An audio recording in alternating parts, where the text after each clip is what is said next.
ساقی تیری محفل میں ہم جام اچھالیں گے، کعبے میں جب جائیں گے زمزم سے نہا لیں گے۔ جی ہاں، یہ شعر کسی دور میں نہایت معنی خیز ہوا کرتا تھا، لیکن اس شعر کی حقیقت میں اب تبدیلی آ رہی ہے۔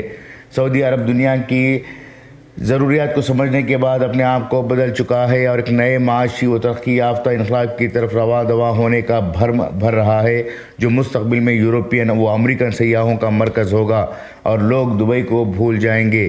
سعودی عرب نے ریاض میں پہلا شراب خانہ کھولنے کی تیاریاں مکمل کرنی ہیں۔ اس حوالے سے ابتدائی رپورٹ کے مطابق شراب اسٹور میں عام افراد کو شراب فراہم نہیں ہوگا۔ سعودی عرب نے ریاض میں شراب کی پہلی دکان کھولنے کی تیاری کر لی ہے، جو خصوصی طور پر غیر مسلم سفارتکاروں کو الکوحل مہیا کرے گی۔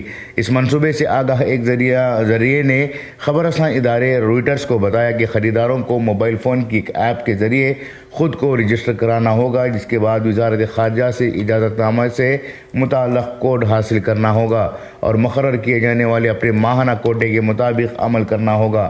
روئٹرز نے اپنی رپورٹ میں کہا کہ اس نے الکوحل کی خریداری سے متعلق یہ دستاویزات دیکھی ہیں۔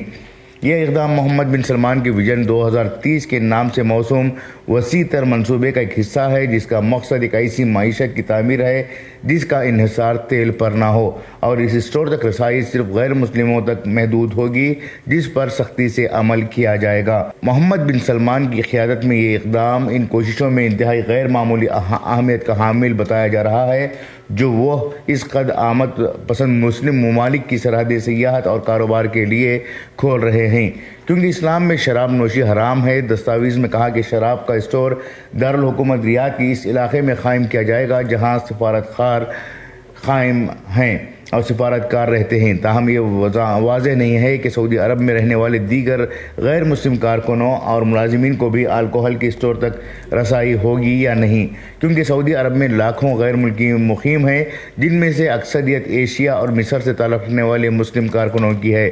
سعودی عرب میں شراب نوشی کے خلاف سخت قوانین نافذ ہیں، جن کی سزا کوڑے، ملک بدری، جرمانہ یا قید ہو سکتی ہے اور غیر ملکیوں کو ملک سے نکالے جانے کا بھی سامنا کرنا پڑتا ہے۔ ملک میں اصلاحات کے ایک حصے کے طور پر اب کوڑوں کی جگہ جیل کی سزائیں دی جاتی ہے۔ اس منصوبے سے واقف ایک ذریعے نے بتایا کہ توقع ہے کہ یہ اسٹور آئندہ ہفتوں میں کھل جائے گا۔ اس وقت سعودی عرب میں شراب صرف سفارتی ڈاک کے ذریعے یا پھر بلیک مارکیٹ میں ہی ملتی ہے۔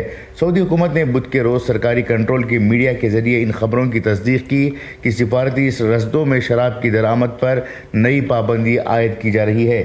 سینٹر آف انٹرنیشنل کمیونیکیشن نے کہا کہ سفارتی مشنوں کو موصول ہونے والے الکوحل کے سامان اور مصنوعات کی غیر قانونی تجارت کی روک تھام کے لیے نئے ضوابط متعارف کرائے گئے ہیں۔ CIC نے روئٹرز کو اپنے ایک بیان میں کہا کہ یہ نیا طریقہ کار جاری ہے اور یہ یقینی بنائے گا کہ غیر مسلم سفارتخانوں کے تمام سفارتکاروں کو مخصوص کوٹے کے مطابق ان مصنوعات تک رسائی ہوگی۔ CIC کے بیان میں الکوحل کی دکان کے منصوبے کا ذکر نہیں کیا گیا، لیکن یہ کہا گیا کہ نیا فریم ورک بین الاقوامی سفارت کنونشنز کا احترام کرتا ہے۔ سعودی عرب میں جو کئی دہائیوں سے نسبتاً ایک بند معاشرہ تھا، حالیہ برسوں کے دوران سماجی ضابطوں میں نرمی آئی ہے، جیسے کہ عوامی مقامات پر مردوں اور عورتوں کو الگ تھلگ کرنا، خواتین کو کالے لباس یا عبایا پہننے کا پابند کرنا۔ پرنس محمد بن سلمان کی اقتدار پر گرفت مضبوط ہونے کے ساتھ کئی تبدیلیاں آئی ہیں، جن میں ملک کو غیر مذہبی بنیادوں پر سیاحت کے لیے کھولنا، موسیقی کی تقریبات، خواتین کو ڈرائیونگ کی اجازت، سنیما تھیٹروں کا قیام، فلم ایکٹنگ کے لیے منظوری وغیرہ دی جا رہی ہے۔ بہرحال سعودی عرب نے ریاض میں پہلا شراب خانہ کھول کر غالب کی اس شعر کو مات دے دی ہے، جس میں غالب نے کہا تھا، کعبہ میرے پیچھے ہے، کلیسا میرے آگے۔ یہاں شعر کچھ اس طرح سے کہا جا سکتا ہے، کعبہ میرے آگے ہے، مے خانہ میرے پیچھے۔ بیورو رپورٹ، انقلاب نیوز، نئی دہلی۔